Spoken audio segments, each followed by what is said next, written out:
Hi, so I'm Jakub, and for the next 40 or so minutes, I'll talk about hacking systems that are non-deterministic, voice biometry. So first few words about me. 2 years ago, I moved to Australia. Here is me and my mate, the gangsteroo. I'm doing application security, pen testing in application security. Usually I focus on web applications, mobile applications, embedded devices, and proprietary network protocols. But sometimes I do have interesting projects, and voice biometrics was one of them. A project totally different from what I've been doing for most of my professional career, so that's why I want to share it with you. The research idea came in 2015, where I tested few voice biometrics solution in 2015 back in Poland. These were two applications, two integrations, one with the mobile application, the second one with the IVR channels and for the telephone. As I said, it was extremely challenging and interesting. Throughout the next few years, I gathered some more ideas. I tested a few more solutions, and here I've got something that I can share with you. I will talk about hacking voice biometrics, but not only. I will show you a few general challenges which occur when you're testing non-deterministic systems. Look, in the past, everything was easy, right? You're testing an application, you're sending an SQL injection payload or an RCE, you find an RCE. The next day, the payload works the same way. You still get the shell, or you still are in the database. While with these solutions, the payload you send once may not work in the future, or it may matter which payload you send first and which the next one, right? So this presentation is also about systematic approach to test voice biometrics in quite a limited time, as this was a pen testing project and it was time boxed. And just for the reference, I'm not saying that voice biometrics is a bad idea. I'm not saying it's a good idea either. All right, so we have an authentication problem. The pins can be shoulder set, the passwords can be cracked, RSA tokens can be stolen or compromised, SMSs can be intercepted. So the vendors, the authentication vendors, came with an idea to authenticate you with something you are. The problem is that something that you know, it can be leaked. If it's something you have, it can be stolen. What about something you are? Well, it can't be changed. So first few words about biometric patents. Is voice biometrics a new thing? Not really. So there are already 1,000 patents about voice biometrics technology. And even in the Risky Business podcast episode 10 in 2007, it was already mentioned as something being implemented already in the corporations. How does it work? To be honest, I don't know. It was a black box pen test, so what I know about this system is that there is an enrollment phase. You have to say the phrase, say, "My voice is my password," 3 times. It's somehow saved in a database, and later you can authenticate. So either call the IVR channel or open your mobile app, and you have to say the phrase, and the system will tell you if it's you or not. So it should work even if you have a sore throat. It should work even if yesterday it was a good party. It should work when you get older, and it should not work if you replay a recording. So the current state of integration of voice biometrics technology is that it's a channel, but it's not the second channel. So once you try to authenticate with your voice, the system says, "Sorry, that's not you." You fall back to the standard password. So we can still say the standard password. If that doesn't work, you connect to the IVR channel and you can answer the security questions. If that doesn't work, you can go to the branch, right? So somebody called that below one-factor authentication. And the system is as secure as the weakest link. So as for now, I think that that nobody will attack voice biometrics yet, because there are much easier ways to attack the system within the standard password and within the IVR channel. Right. There is one parameter, one function that defines the quality of the voice biometrics. It's not the best parameter, but that's something that you can compare voice biometric solutions against each other. It's the equal error rate. So we've got the FAR, that's the false acceptance rate. So if I try to spoof somebody's voice and the system allows me to do that, that's a false acceptance case. Then we've got the false rejection rate. And the vendors can parameterize their solutions so that if they want to provide a better security, they can get the false acceptance rate lower, but then the false rejection rate will be higher, so it's not good for the business. The equal error rate or the crossover error rate, it's when the FAR and FRR are the same. So how good is it now? In 2015, the solutions, more or less, the average market solution was around 2 to 4%. Nowadays, we have maybe 1 to 2%. In case of scientific approach of how secure is that, how strong is that, it's actually really basic. So if we want to talk about high security, we need to take like 5 orders of magnitude better. What is the false acceptance rate for a standard password? If you, on the website, if you put your password, what is the false acceptance rate? Anybody? 0, right. What's the false rejection rate? Also 0, right? So it's something wrong about these solutions, right?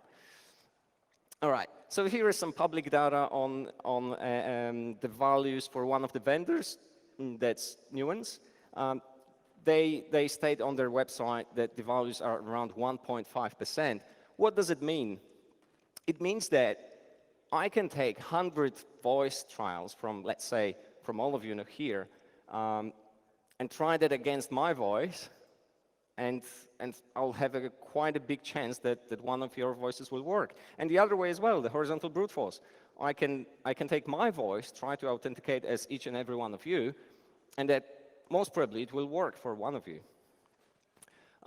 So the vendors, they started introducing some additional levels of security, that is providing a PIN number, so practically a standard password, on this IVR channel. That's when the false acceptance rate can go a little bit lower, but that's cheating. How do vendors calculate the error rates? So the ideal world, that's from one of the vendors' leaflets. In ideal world, they'll take 300 participants, half of them will make a proper call, and half of them will try to spoof the other half. But in practice, that's what the vendor says. In practice, they'll just take 300 participants, and each of them will make 5 or 7 through user calls and 10 or 12 imposter calls. And generally, tests with less than 100 participants are considered anecdotal at least. So, come on. These vendors, they're introducing machine learning, the AI solutions, the rocket science into banks, into corporations, into telecoms, and they already have 300 recordings in their database, and they can't just take the API or the engine and cross-check them all against each other. Well, let me do that for you. So here comes the science. There is a thing called the central limit theorem, and if we took a voice biometric solution that just analyzed one parameter, a really dumb voice biometric. So let's say the parameter is the peak pitch of the voice throughout the call. The central limit theorem says that in the population, in all of these cases, there will be a lot of people with a very average voice, and a small number of people with low peak pitch voice and high peak pitch voice, right? If you take a random user and random spoofer and try to spoof a random user, you will end up at some point having Morgan Freeman trying to attack the Frodo, right? While in the real attack scenario, if I wanted to do this, if I knew that I have a voice of Morgan Freeman, I would test only, well, Morgan Freeman's family, right? So here is the case. If you calculate that with the false acceptance rate of 1%, and you've got 3 attempts throughout the one phone call, there is a 3% chance of success to authenticate properly. If you can somehow trick the system and get a false acceptance rate of 20%, in 3 calls, you'll have more than 50% chance of success. So here is the key of hacking voice biometrics. You need to choose your voice trials, the audio files that you will play, in a way that the system and the acceptance rates will work in your favor. So let's do it. One more note. So the vendors, they can set their voice biometric solution to either keep the constant threshold, so that an average voice will spoof more people with average voice, while the high peak pitch voice will be able to spoof only few people, or the other way, the constant false acceptance rate. But we'll focus on that later. On the side note, we've been used to, well, we testers, we've been used to hacking, well, designing test cases to break software which was written by human, or break the rules that were designed by human, right? Currently, with the voice biometrics, it's not developed well yet, so we are able to develop the test cases just being a human. But as you can see, well, this is some random chart from the internet of the intelligence of AI systems compared to the human ones.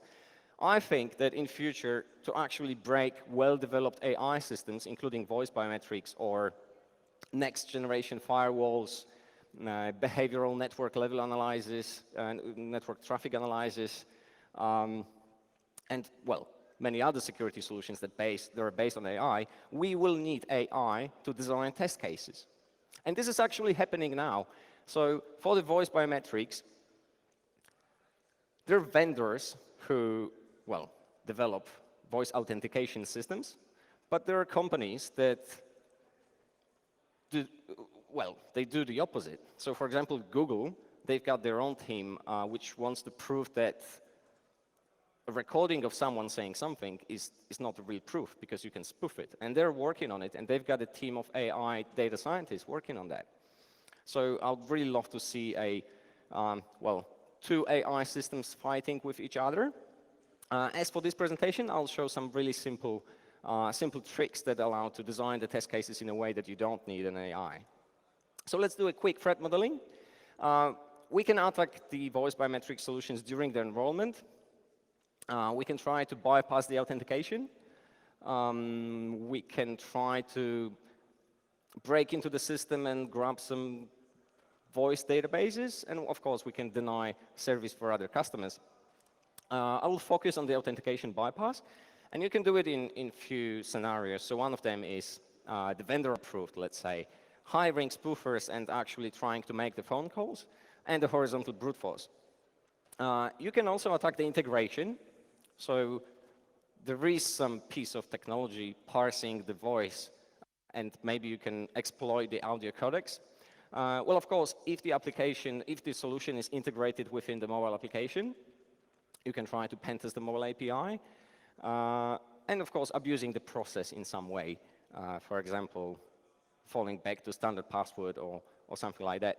You can do speech synthesis, but for that, you need a team of data scientists. And you can do a replay. So you can record somebody's voice, and you can do it in a few ways. So we can do it directly on his device, if you infected his mobile phone with malware, or you intercept GSM. But that's not sexy. If you have malware on his phone, you probably can do a lot of other things. You can do a distant recording with a good microphone, and I'll tell you what's a good microphone in a moment. Or you can do the sneakers attack. Who watched the Sneakers movie from the 1984? Now, there is a film during which a guy, he has a recording of somebody saying some random sentences, He just cut a few words from these sentences and formed the sentence that actually is the phrase for the voice biometric system. It was in a movie from like 30 years ago. You can also collect some voices from the IoT toys. So not long time ago, the Cloud Pet teddy bears, they have an exposed, I think, MongoDB database on public internet. And a lot of recordings from the Cloud Pet teddy bears leaked. Maybe the kid's father was authenticating to his bank during the kid was playing with the teddy bear, right? And we also have Orwell's 1984 telescript implementation by Samsung and CIA, which was called the Weeping Angel. So they modified the Samsung TVs to record people quite transparently so that they don't know what's going on.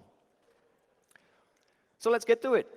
We need to have a plan. So the target is voice biometric solution in a mobile app and the IVR channel on the phone. They both claim that they have defense against replay attacks, and we'll try to focus on that scenario. So we need to do three things. We need to gather the voice, we need to record it, and reduce the noise, or basically isolate the vocal. We need to fuzz the voice.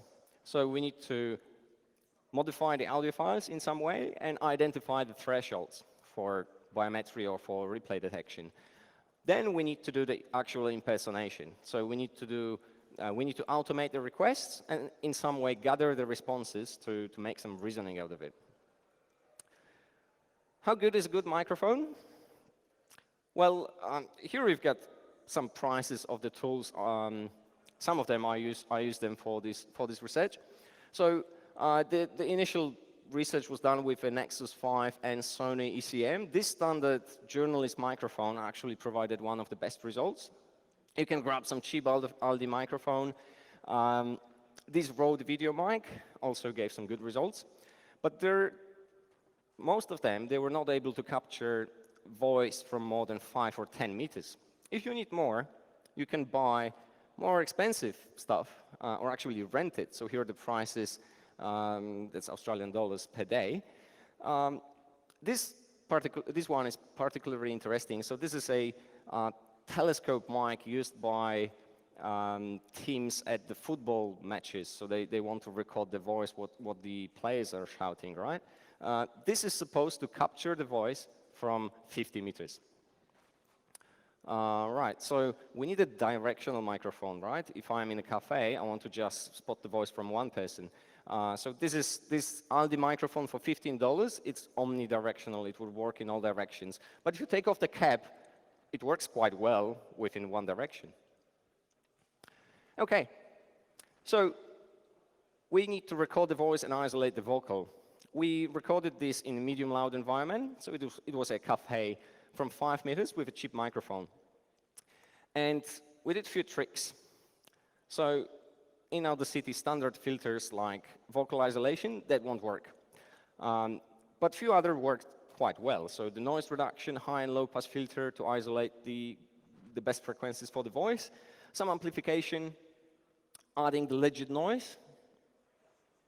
And once you sort out the actual parameters, this will be two recordings. One will be without vocal isolation and the second with one.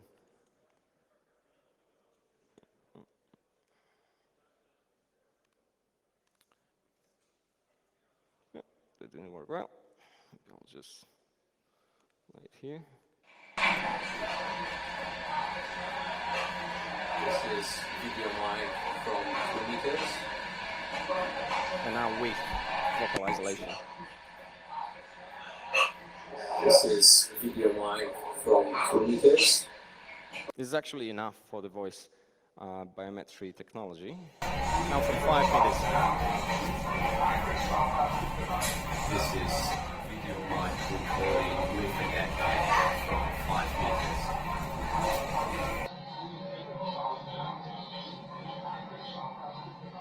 This is video mic recording with an echo from 5 meters. Right. Sorry for that voice. Oh no.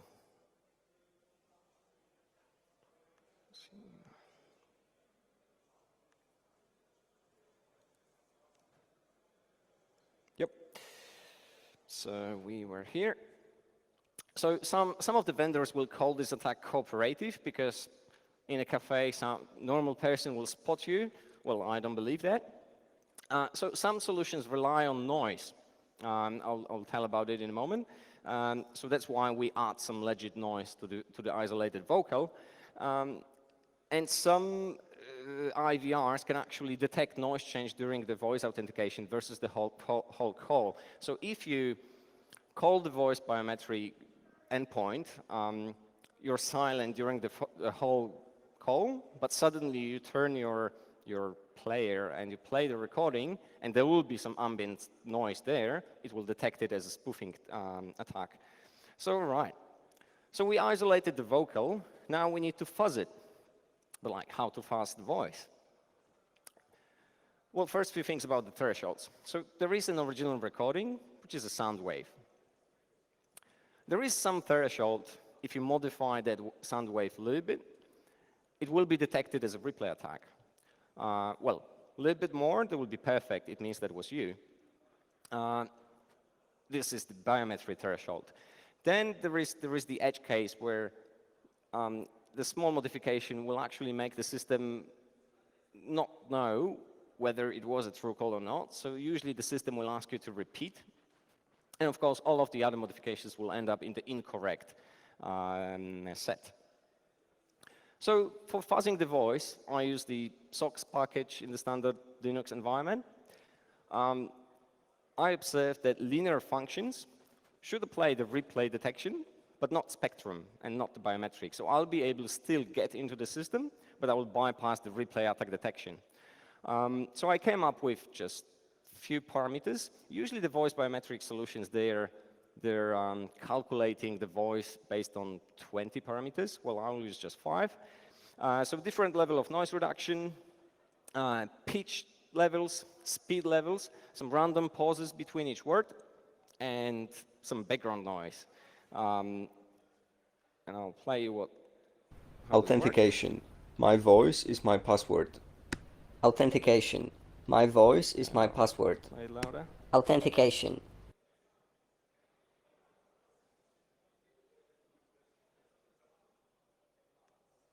Authentication. My voice is my password. Authentication. My voice is my password. Authentication. My voice is my password. Authentication. My voice is my password. No joke. After a few days of testing, your colleagues will ask you to work from home. Authentication. My voice is my password. Authentication. My voice is my password. By the way, if you want to try that, outside there are some helium balloons, just like that one, so you can try actually modifying your voice. All right. The problem is that if you combine, well, 5 parameters around 10 values each, you'll get around 40,000 recordings. That's 2 days of constant audio. We've got a problem. We can't process that much in a week's time or even less. So we need to optimize our choosing of the voice trials to fit into, 100 to 300 recordings, which we can do either manually or semi-automatically. Well, here are a few things I learned in my school which were particularly important for this research. So the Darboux property and the intermediate value property, it means basically that if you're on the southern hemisphere and you need to get to the northern hemisphere, you will end up going through the equator, right? And the monotonic functions. It turns out that, well, voice biometry, it's quite a smooth solution. It's really smooth. So you can't find thresholds which are non-continuous or they're non-convex. So if this represents one parameter voice biometric solution, and this is the threshold for the specific voice trial, it will not be a disjoint set. So we can expect that for 2 dimensions it will be the same, and you will find circles or ellipsoids, not things which look like that, which allows us to do some really interesting stuff. We can analyze each of the parameters separately. So first, we take, let's say these are 2 parameters, we just modify one, We try to look where there is the end of the threshold, the edge case. We do it for all of the voice trials, and then we can construct some sets of voice biometric parameters that we'll use for the later impersonation. This actually allows us to define the shapes of the thresholds, whatever it is, as long as it's a circle or an ellipsoid. All right. What is actually another interesting thing? If you take the PWN triangle, PWN, if you try just with randomly putting voice trials in that triangle, the ratio of the successful trials and the non-successful trials will give you a lot of information about the threshold. All right, do some math stuff. The life is not easy. So the voice biometric solution, they don't work on constant thresholds. The threshold can, well, it's not just one parameter. It's one parameter across the whole audio, which lasts for 5 or 10 seconds. So the threshold can move during the time, right? And it can also, well, change the shape. So in the beginning of the call, for example, within the word my voice, it can be a little bit smaller. My password, it can be a little bit bigger. All right. So all of these things, it allowed me to develop this simple receipt for designing the test cases for voice biometrics. So with the replay attack detection off, we test the parameters independently, so separately. Each of the 5 parameters, that gives us no more than 50 trials. We determine the maximum value of the threshold, and then we choose 3 levels for each parameter, which is 0 max and max/2.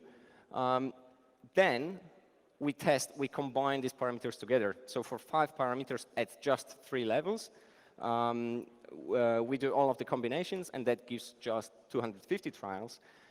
Then we choose most successful of them. It'll be probably usually less than 100. It's quite important to do all of these tests without replay detection. So if we actually test on a live system and we can't turn off the replay detection, we need to create a new account for each trial, which takes a little bit more time. All right. After that, with the replay attack detection on, we can triage the selected thresholds, some of the best values for stability tests, and, well, re-enroll each time if necessary, because the replay detection is already on. Sounds easy. So let's do some reconnaissance. How does the voice biometric works? You authenticate with the standard mechanism during the enrollment phase, and you repeat the phrase 3 times, right? My voice is my password, my voice is my password, my voice is my password. The phrase, the most common phrase, is actually the one I just said, but there are also some other. So sign me into the XYZ bank, or my name is ABC and my voice is my password. The thing is that none of them is perfect. So the first one is not unique per client and provider. So if the database of these recordings leak, well, all other vendors, all other banks are actually, they have a problem. So the second one is also not perfect. It allows a horizontal brute force. And the third one, again, if it leaks, there will be a problem. So what would be the best phrase? Probably something like, my name is ABC, and at XYZ bank, my voice is my password. But try to convince the business guys to actually invent that. All right. The authentication phase looks like the following. You need to call the info line or from any number and dial the DTMF tones, and you have to say the phrase. The system will respond either with a success, incorrect or replay attack detected. Well, then there is the end of call, and there is this small edge case, not sure, please repeat, up to 3 times. In the mobile app, it's already paired with the account, right? So you don't need to enter your customer ID. This has some serious security consequences, I mean positive security consequences, because you can't do the horizontal brute force, well, if the integration is well designed. All right. It would be easy, but there are some challenges.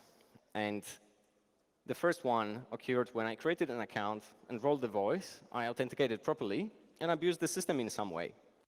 So trying to run and replay attack detection. I found the vulnerability, and the system, the vendor said, oh no, you were able to do it because it was a weak enrollment. what is a weak enrollment? So actually, some of the vendors, they detect weak enrollments.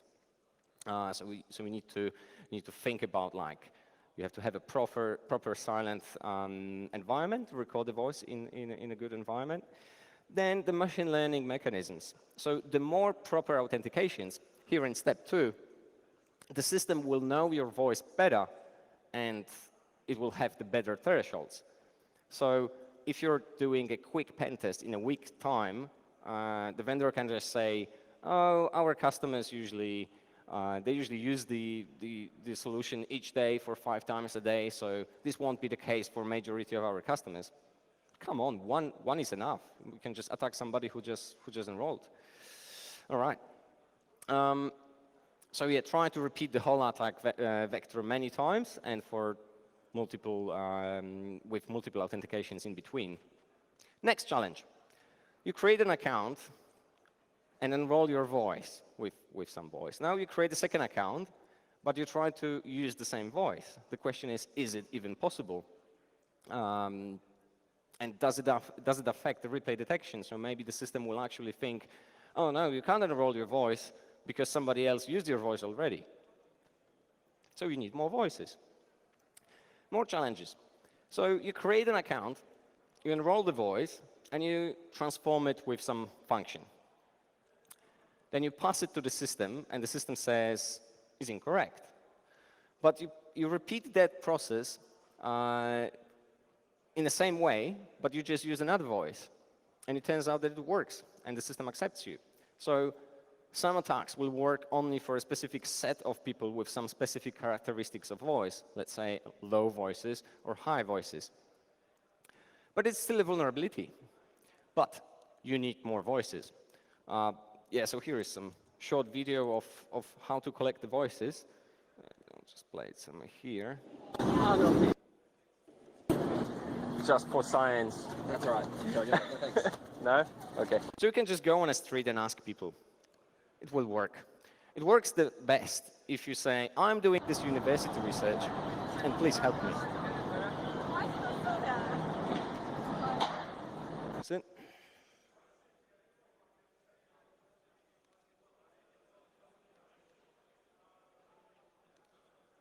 All right, that video is not perfect, but anyways, in 2 hours, you can collect 100 voices, which is more than enough to unlock this solution. All right, even more challenges. You create an account, you enroll the voice and record it. Then you transform it with some light function. By light and strong function, I mean, you change the pitch by 10% and 30%. You pass the small modification to the system, and the system thinks the replay, it is a replay attack. Then you send a strong modification, and it's also a replay, because the system stores the first recording.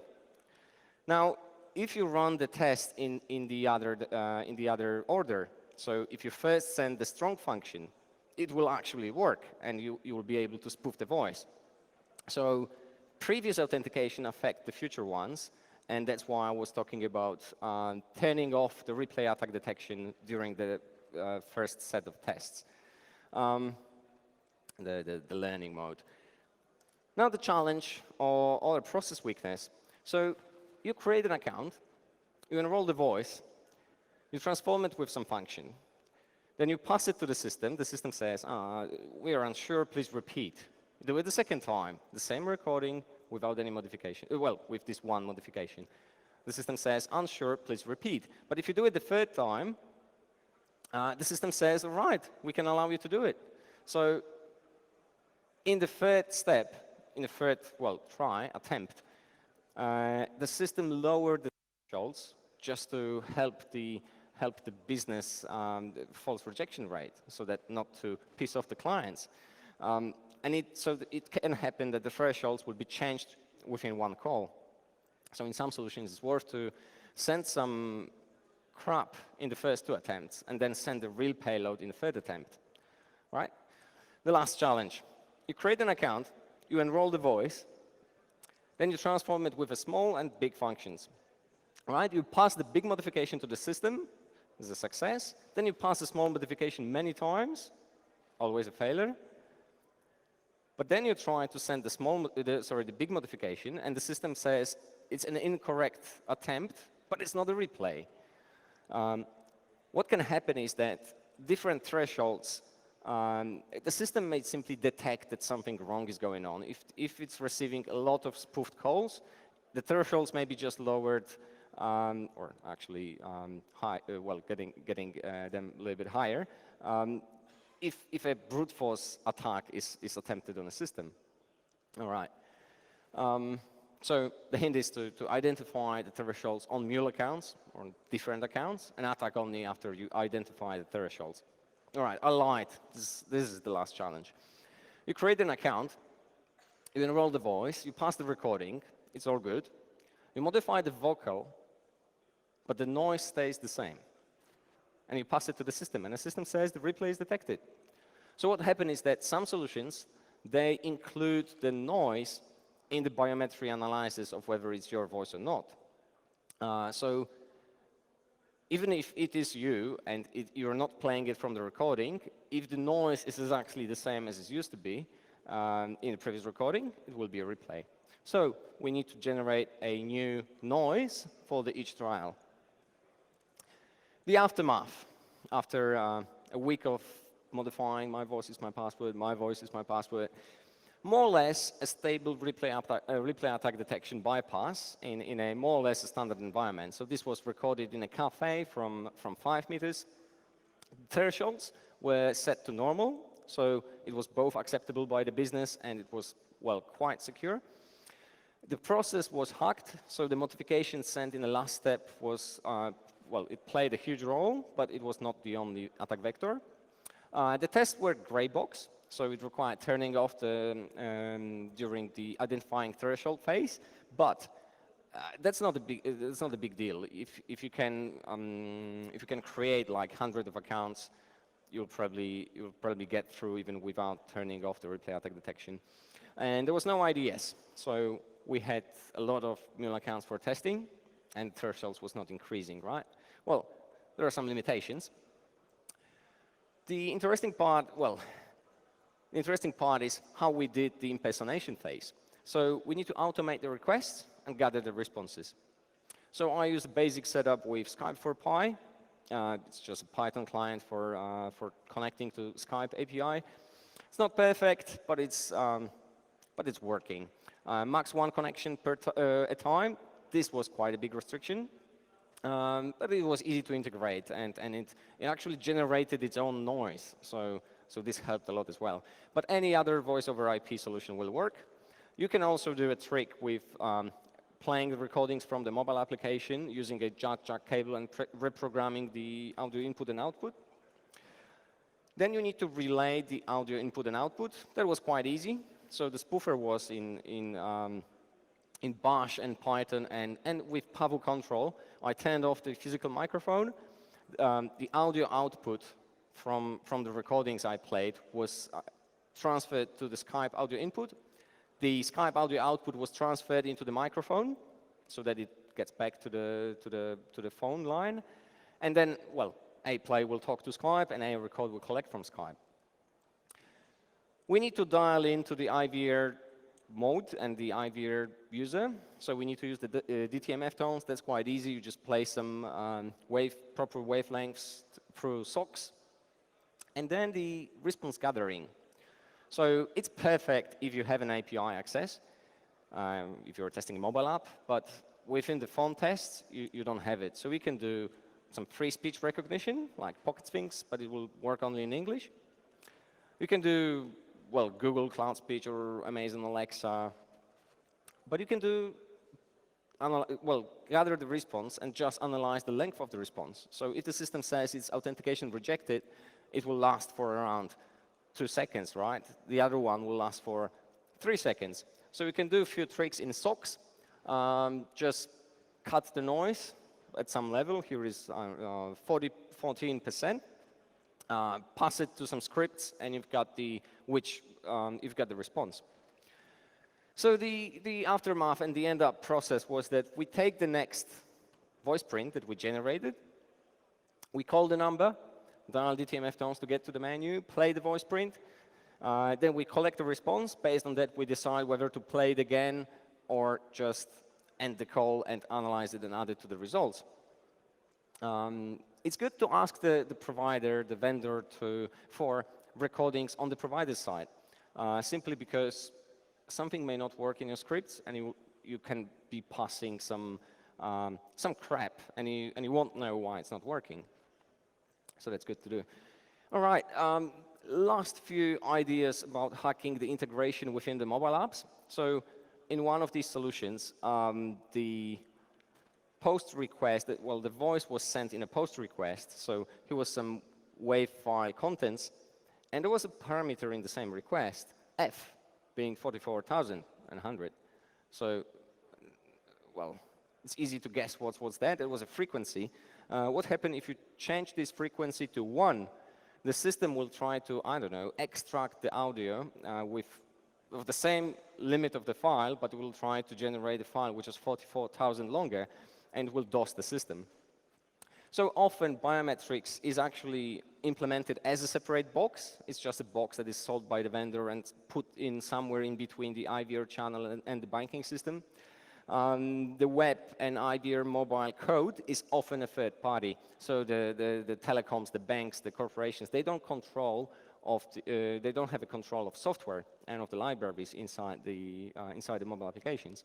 All right, the HTTPS requests may have another endpoint. So another, a separate man-in-the-middle test can be useful just for the voice recording function, not just for the whole application, which is connected to the bank, but to the vendor. And the voice authenticated sessions should be distinguished from the southern ones. Why? For the fraud detection. So if some attack happens on the voice authenticated session, it may be useful to just, I don't know, maybe not turn off the whole voice biometry, but allow users to make transfers only to the trusted beneficiaries and not to everybody, for example. All right. So the summary. I always say pentest without the threat model is bug bounty hunting. Business assumptions, business rules will help you design the test scenarios, especially when the more you know about the system, the more test cases will you be able to design. Turn off the learning mode, the replay attack detection to identify the thresholds, or, prepare many accounts. But that could be even 500 or 1,000 accounts. Solutions integrated in mobile apps tend to be more secure, simply because they're already paired. So you can't do the horizontal brute force. All right. So after all, generally, voice biometrics is a good idea, but it should be tested thoroughly. And currently, the thresholds, the false acceptance rates, we're not there yet. It should not be implemented in all of the places now, and let's do the voice biometry, because there are already other teams working on doing the opposite. All right, so soon to break AI and machine learning-based solutions, we will need AI to design test cases, and it's not only about voice biometrics, it's also about hacking web applications when the web application firewall is based on AI, attacking the networks because of behavioral network traffic analysis. We will need that. I'm working on an OWASP chip sheet for the voice biometrics solution and generally for biometrics. Non-functional security requirements for voice biometrics. I'm trying to cooperate with some biometric vendors. They're not really happy. Well, voice biometrics vendors hate me. And cooperations with some privacy movements because they actually care about the security of the voice and the recordings. There is no draft available here, but if you want to help, I'm open to any form of help. All right. Thank you very much. You can follow me on Twitter, and if you have any questions, please ask them now.